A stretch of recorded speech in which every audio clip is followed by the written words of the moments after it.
Everyone hear me? Good. How's everybody doing this morning? Good? Caffeinated? On the way to being caffeinated? Excited and back? You're really caffeinated. Good. Well, first of all, welcome. Really excited to be here. Thanks to Ken and team for assembling always fantastic sessions and groups. Was lucky enough to participate in Seattle in the fall and love being here. And thanks to this esteemed group of panelists, I'm really excited about our discussion. We have a lot of ground to cover, clearly, and so I'm going to stay out of the way as best I can. Just very quickly, we'll do introductions. I'm Steve Hamilton. I'm a senior manager in Deloitte's infrastructure and financial advisory practice. I'm responsible for our West Coast focus. My kind of day-to-day job, apart from growing our team, leading our business, and working in California, is we're strategic advisor in Cascadia high-speed rail in the Pacific Northwest, and I've had the pleasure of doing projects at LA Metro and then across the Central Coast around Jobs First. But that is all you're going to hear about me today. I'm going to immediately turn to our panelists, and I've been told to go in alphabetical order by name. So Chris, please introduce yourself. My name's Chris Livingstone. I'm based here in Los Angeles. I'm a principal with a firm called CohnReznick. We are commercial financial advisors for infrastructure projects. A little about me, I spent more than a decade working on the California high-speed rail project. I've worked on a number of P3 projects across the country, including the Caltrans Presidio Parkway P3, some of LA Metro's P3 projects, and generally done a lot of infrastructure and project finance throughout my career. Emery's next. It's sat in alphabetical order. Is this one working now? I think so. I just had to turn it on. So I'm Emery Molnar. I'm with LAWA, basically LAX, Van Nuys, and Palmdale.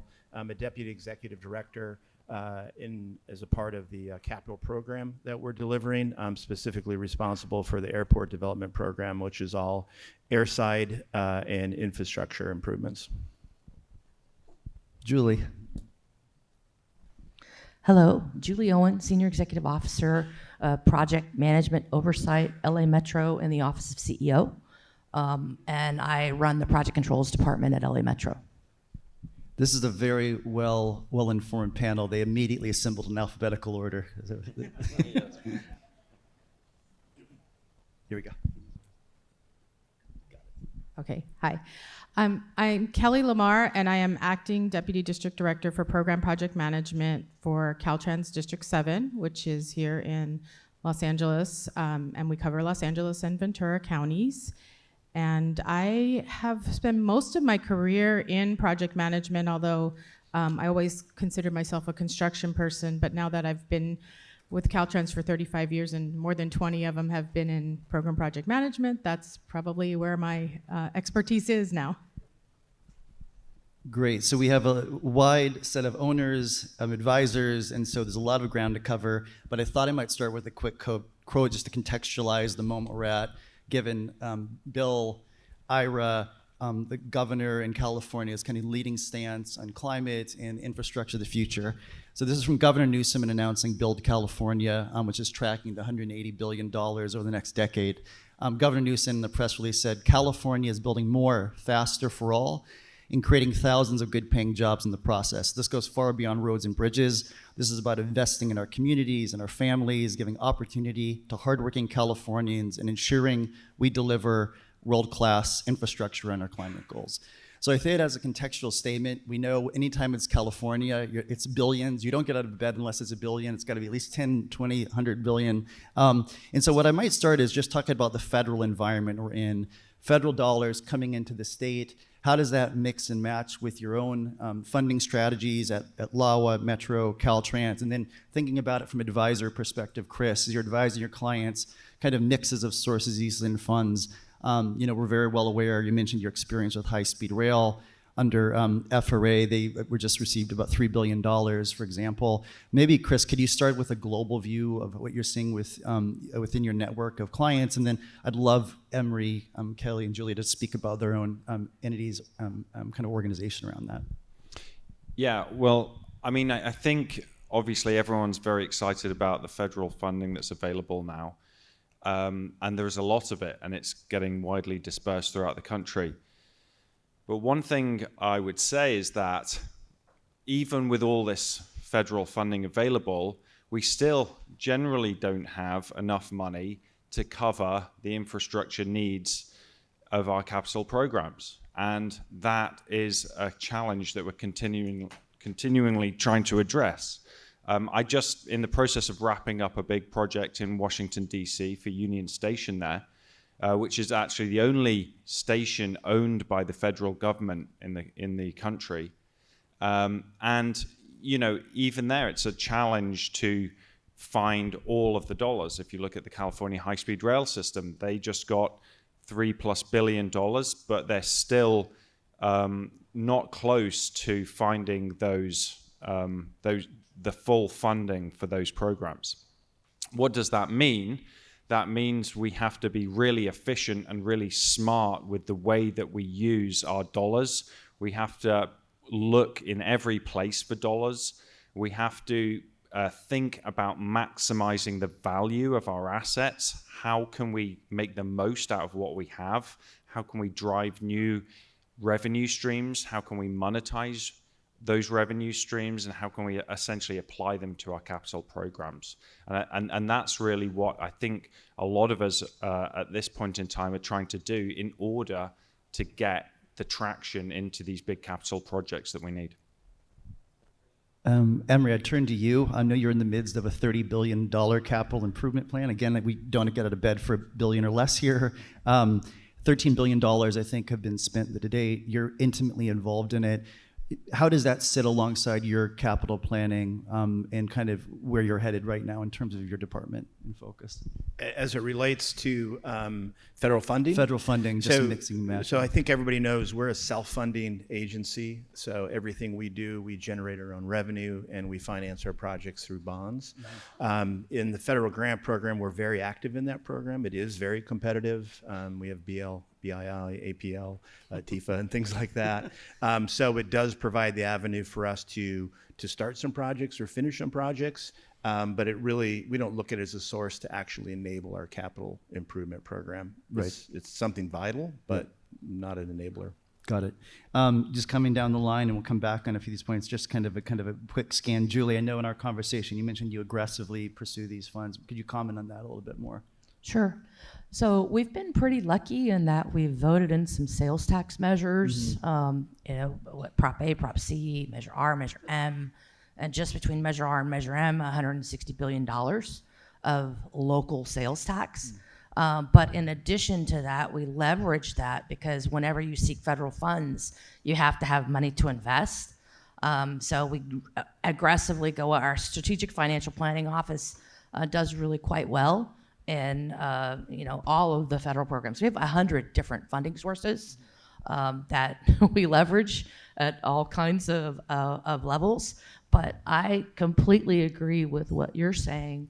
The challenge that we're having is that the expectations are getting higher and higher from the public for our projects, and the costs are going up and up and up and up. So even though historic levels of federal funding are happening, we have to really work to get cost certainty so that we know we have enough money to deliver and compete. And then the other issue too is, as you mentioned, federal funding is being spread, across the country. LA gets quite a bit of the share, actually. I think it's like 25% of the total of FTA, which is pretty impressive. Great, thank you. Kelly, anything around federal funding from a Caltrans perspective? I know you also talked a lot about policy-driven resilience projects. We'll get to alternative delivery. I'd love to talk about risk in particular with this panel around cost escalation, other things, but anything around federal funding? Really kind of echoing what the others have said, with the IJA, the Infrastructure and Job Investment Act, we got over $40 billion over the 5 years, but it's still not enough, and it's still leveraged and combined with our, obviously with our state funds, and a lot of that. Well, that's our sort of guaranteed or our formulaic. We can compete for more, but $40 billion over 5 years, like you said, we always talk in billions, but it's not enough necessarily to keep our infrastructure where the expectations are taking it and as the costs are escalating. So it's kind of echoing what everyone else has already said. So let's talk about risk. Let's talk about an escalating cost environment. And I'm going to make this a free-for-all because I know everyone's impacted by this. Emery, thinking about your implementing your capital improvement plan, how does cost escalation and just the ability to deliver impacting your kind of day-to-day capital programming in your budget? We deal with it in a couple ways. One, you'll hear us talk about being the owner of choice. We do want to get the best and brightest people in services and in construction. And what we try and do is be an easy owner, so to speak. We pay promptly. We're interested in taking down barriers from all levels of our contracting and consulting community.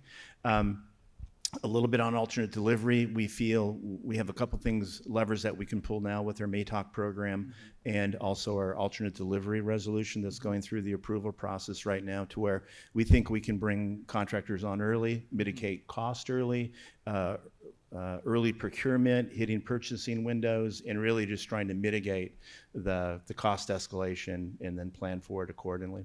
Great. And since you brought up the MATOC, for folks who aren't aware, I think it's a really innovative approach. Could you just cut a bit further around bringing in micro business and others into your delivery program? So one of the most important things that LAWA and LAX in particular is inclusivity, and how we're building not just local workforce and capacity, but capacity into the contracting and the services community. So we're using a MATOC approach, which is called multiple award task order contracting. It's similar to IDIQ. Everyone gets $1 today when you throw out an acronym. We're going to keep going. Well, if you want to work at LAWA, you really have to be good at acronyms. That's the first tip. We have a thesaurus in back if you need to consult me. Yeah. We have a glossary of acronyms. So what it's done is it's allowed us to reach out to the community at all levels. So all of our MATOCs have a small, medium, and large component to them. The smalls include the micro classification, and we're really we're not carving out work, but we're putting in categories to where smaller firms to larger firms can compete fairly, open and transparent, and then make sure that they can succeed, especially the smaller ones. Prompt payment's a big thing for us, so we're challenging ourselves and our primes to pay quickly and ahead of what is required by state. And then also, we've had the longest running PLA in Los Angeles that was very solid with the, call it the local workforce, the local hire, but now we've put in an apprentice program inside that. And then in all of our procurements, it's about capacities, so mentor proteges, mentorship programs, and really bringing in more people and more firms to grow, because we're all short of people, which is part of the escalation. Great. matter. You raised a bunch of issues there, and I think what I'd like to do is, Julie, Kelly, any thoughts or comments around risk factors, cost escalation? You brought in a fantastic question of labor, basically, in the economy, right? A number of constructors, others to support. Any comments just from a Metro or Caltrans perspective? Okay. We just went to our board, you guys might be interested in. We published a construction market analysis last month, and in it included the economics for the LA region and predicted workforce for the region, looking at all of our work across the region, and showed the workforce that is needed to be able to do everything we're trying to do is in dwindling supply. And then also tapped the market, looking at transportation contractors, asking them what we could do to be the owner of choice or position ourselves better. A lot of that was related to alternative project delivery, which we're starting to do. But then the other thing on what we're needing to do also is make sure that we have updated cost estimates with the latest escalation factors, because prices are still 40% higher than they were pre-COVID right now. So if you have an estimate that hasn't been updated in a couple of years, you're not even in the ballpark anymore. So making sure that you're doing that, making sure that we've got the appropriate contingency levels so that we come in with the right expectations. And then another issue that we're doing too around expectations is working hand in hand through the environmental planning process, because whenever we encounter a voice that says, you're not going through my city. You can go over me, you can go under me, but you're not going through my city at grade. and then pricing those things out to figure out how much that would cost if that happens, and then working these things through so there's an awareness. So there's multi-factors that you have to work through on all sides to make sure that you can get to that cost certainty and a project that can be built with the funds available. Thank you very much for that, Julie. Kelly, any thoughts? Well, a couple of things, again, piggybacking off of what the others have said. One of the things about cost estimates, we're really finding that if they're a year old, they're still old. So before we're going, as we're getting closer to the end of our design, making sure that we're updating our cost estimates and seeing if we can still do what we planned to do 3 or 4 years ago with the money we programmed for that, or what alternatives we can do, or do we need to find more funds? So we've updated, our policy has been a 1-year annual estimate update, but we've been doing that a little bit closer in because we're finding that the costs are escalating higher than we thought they would, even though we put in escalation factors and that type of thing. And then another thing about our innovative project delivery, while we've had that as part of our plan, I find that we're doing that a little bit more. Not only public-private partnerships, which I don't have experience with a lot of them, but we do that. We have our design build, where we're giving the project to the person, to the contractor to design and build it. We're doing more on our construction management general contractor, CMGC. So we're bringing in a contractor earlier on before we're putting a set of plans out to hopefully mitigate some of our risks, because if we're not the one out there building, we might put something that's going to be really super expensive for them to build or maybe impossible. So we're doing that a little bit more. And with our middle mile broadband network projects, we're also doing our job order contracting. So if it's similar work, we put a contract out and then we write task orders for the specific job. So we're doing a little bit more of our innovative design as well as our design bid build to hopefully get more out there for our infrastructure improvements with the funds that we have. Got it. So I do want to come back to kind of delivery methods and kind of risk sharing. Chris, maybe have you comment? I know part of our prep discussion, you honed in on kind of under IRA, kind of tax issues as well as kind of tax equity investments. You do want to comment on that, or anything further you'd like to say, kind of just around also just, I was thinking a lot about talking about federal dollars are different dollars than they used to be. You think about Justice 40 requirements, measuring equity and impact in disinvested communities. So kind of two things there for you, just the IRA and kind of the tax advantages or opportunities, and then any thoughts as an advisor about that issue, kind of new compliance or rule sets with your clients? Yeah, well, I mean, luckily in California, our policies generally mirror the federal policies right now, right, which is useful. And what that means is that a lot of those policies that are coming through now, through from the federal government, need to be applied when we actually execute on these types of funds. Now, we've talked a lot about IIJA, which essentially brings money to infrastructure through federal grants. But many of you, I'm sure, are aware of the Inflation Reduction Act. That essentially sets the policy through the tax code, right? So now the tax code, the tax credit system, if you like, is essentially a way of incentivizing different types of behaviors, okay? So we can incentivize investments into solar power, we can incentivize investments into wind and renewable energy. And we do that by essentially creating a tax credit. So it's cheaper to invest.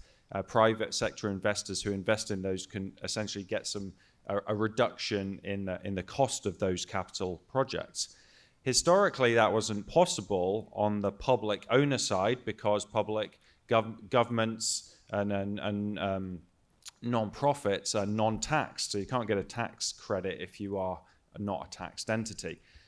That's changed with the IRA, and that's a big step in this direction, whereby now if you're thinking about investing in capital assets which have renewable energy or for a short period of time, things like climate-friendly pieces of infrastructure. Let's talk about dynamic glass. If you talk about Terminal 9, for example, that thing's covered in glass. You know, there are ways to essentially create structures to get a reasonable amount of money back on those investments through the tax code. Now, this is a new area, and since the IRA was passed, the IRS has spent a good amount of time clarifying a lot of this. So there haven't been a lot of public sector investments that have actually utilized the IRA because of that reason. But there are significant reductions in capital costs that can be achieved through essentially leveraging the tax credit system called elective payment on the government side.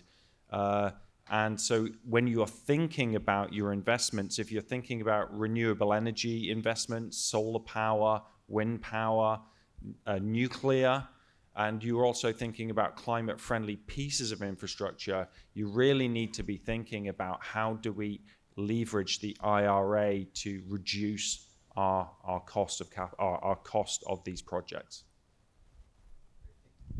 Thank you very much, Chris. Any thoughts or comments from the panel before we adjust to the next subject? No. One thing I would just say on that is it's an area that's really new, right? And the challenges for like a city or an entity, a public entity, you're gonna have to do a tax return, which is something that, you know, is not common for certainly governmental entities, but it's worth it because there are significant savings to be had. Great, thank you. Really, really kind of cutting edge there as well. So let's turn to a kind of famous subject of different forms of progressive delivery, alternative delivery. Curious, it's been mentioned, I think you mentioned a bit there, Emery. Maybe go a bit further around kind of some examples around progressive design build, things you're doing at LAWA under your CIP. Yeah. So at LAWA, progressive design build is our preferred delivery method now. We've done it before. We're ongoing with a major roadway project, which is progressive design build, working with Caltrans on it as well and all the agencies. But what I would say is with alternate deliveries in general, we culturally, I think, come out of a design bid build world as agencies. And one of the things we've been doing on our new memorandums of understandings with our sister city agency partners is really defining what that looks like. In terms of rather than 30, 60, 90% iterative reviews, trying to, as it relates to cost escalation, early acceptance of design directions we're going, an alignment as an example, making sure that yes, this is going to work, getting that out of the way early, maybe some key sections or turning radiuses or all the things that we like to play with. So we've been doing that, and then what we thought would be a great idea is actually hold some design build training.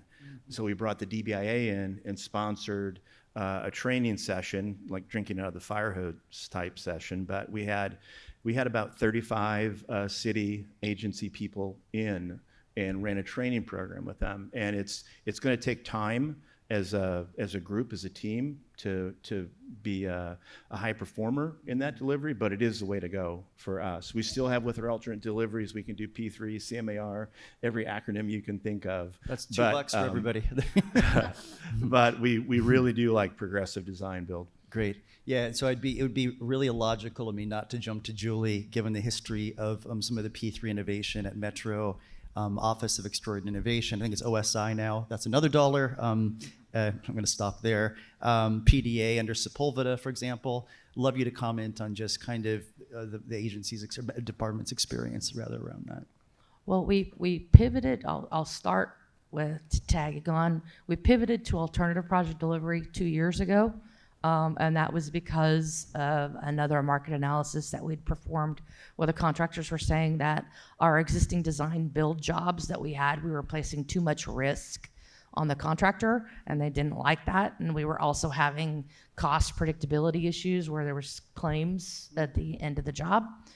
So we pivoted to alternative project delivery. We wrote new templates for CMGC, progressive design build. At the same time, we went out for our very first ever project development agreement on Sepulveda, or that was a few years prior, trying to just what we're trying to do is to make sure that we have, from a contract delivery perspective, all the tools in our tool belt, because not every contractor prefers, progressive. Some of them love progressive design build or CMGC, or some situations design build might be best. Sometimes design bid build might be best.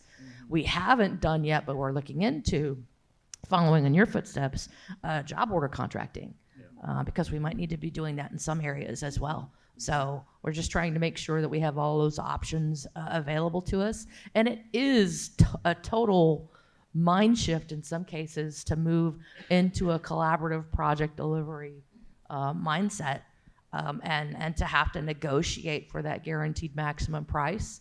I'm finding that I need different types of estimators that can do open book estimating. I need different types of people that can sit across the contractor and negotiate those fees. So yeah, it's a new world.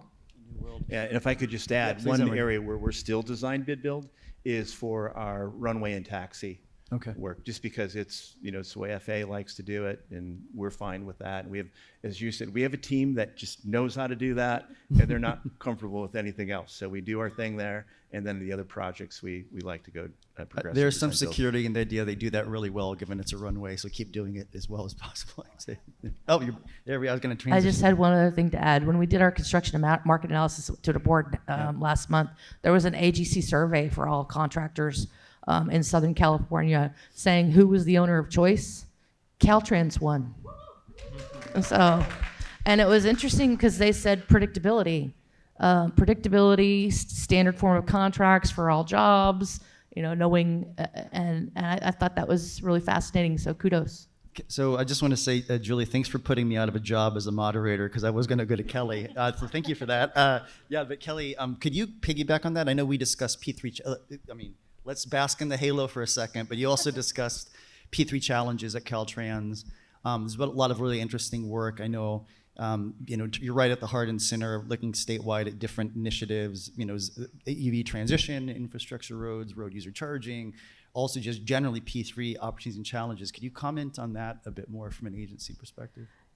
That's one of the things I don't have as much experience on P3. I know it is in our toolbox. I know that we work on some of those. I don't have a lot of experience on that, and I don't see a lot of it in our district right now. As we were mentioning, certain groups like to do the same thing. So actually, most of our design is still traditional design bid build.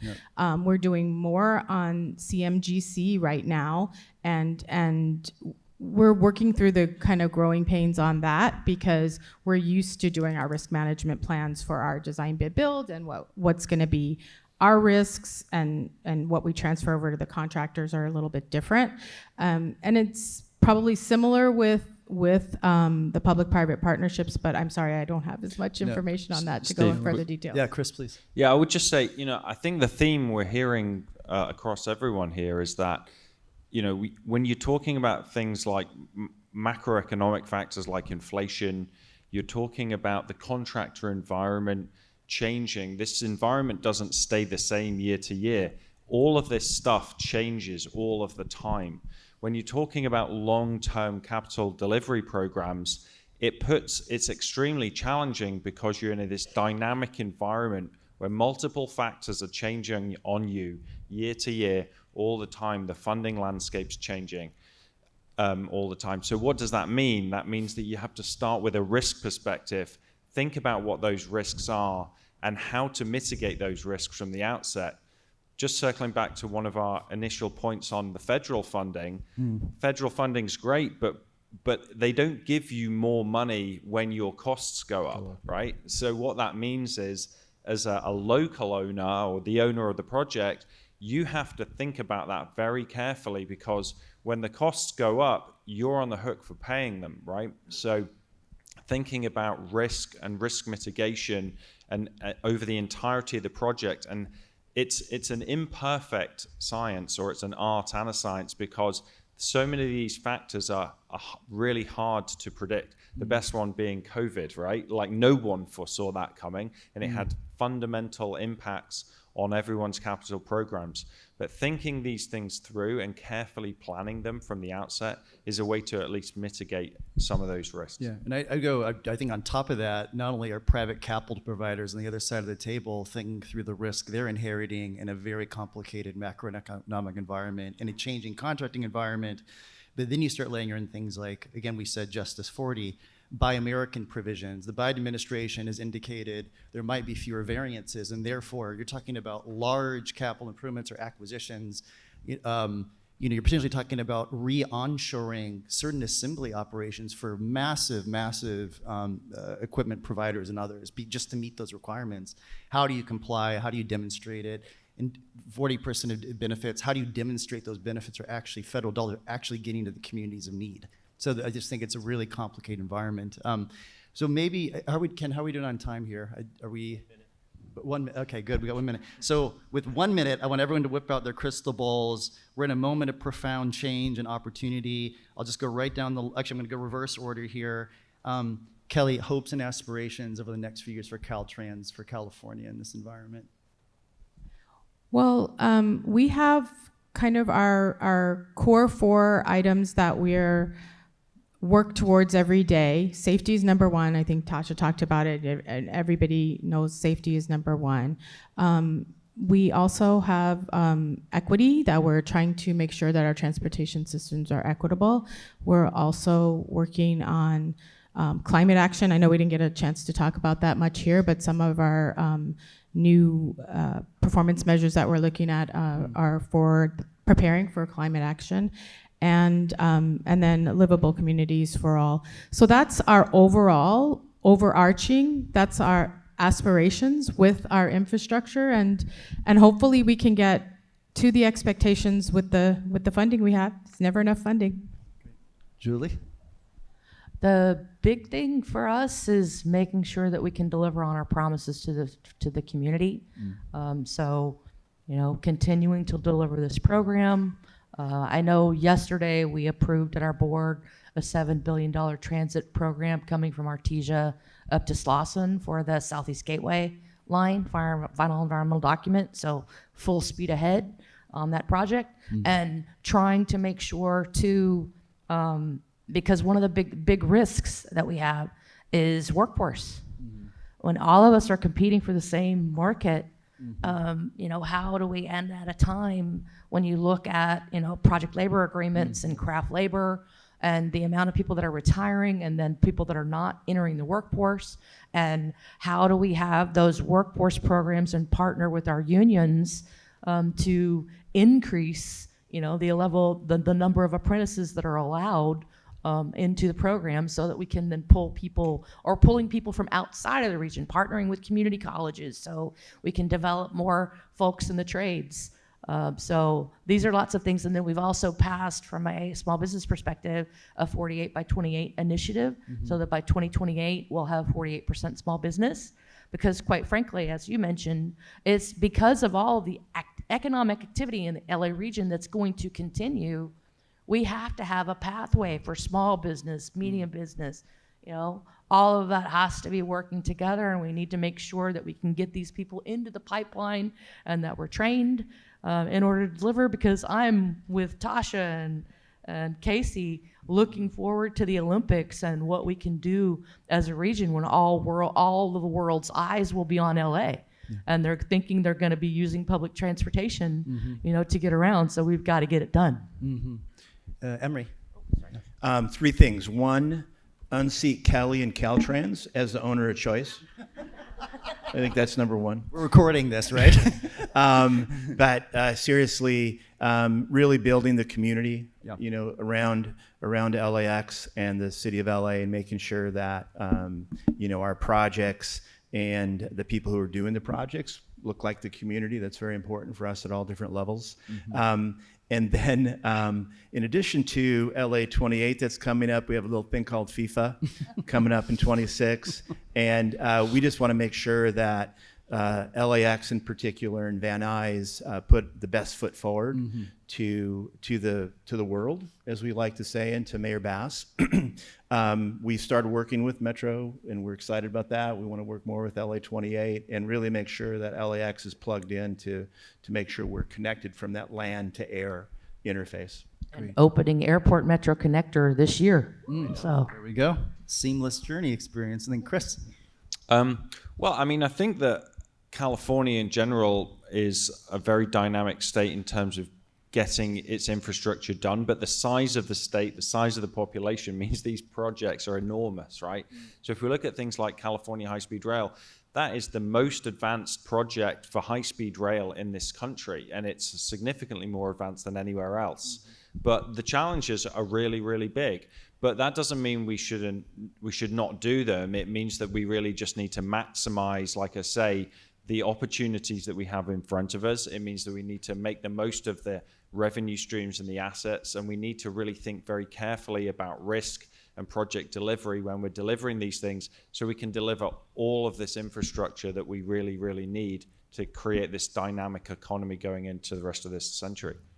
Great. And just to wrap up, thanks again to Ken. I think it's fair to say it's a profound moment for infrastructure. And again, California will lead the way. Billions of dollars may not be what they used to be, but it's not really a capital problem. I think it's a structuring and risk and long-term economic and viability question, a lot of these deals, and inclusiveness question and climate. And thanks so much again for your time, and thanks to the panel. Thank you for the discussion.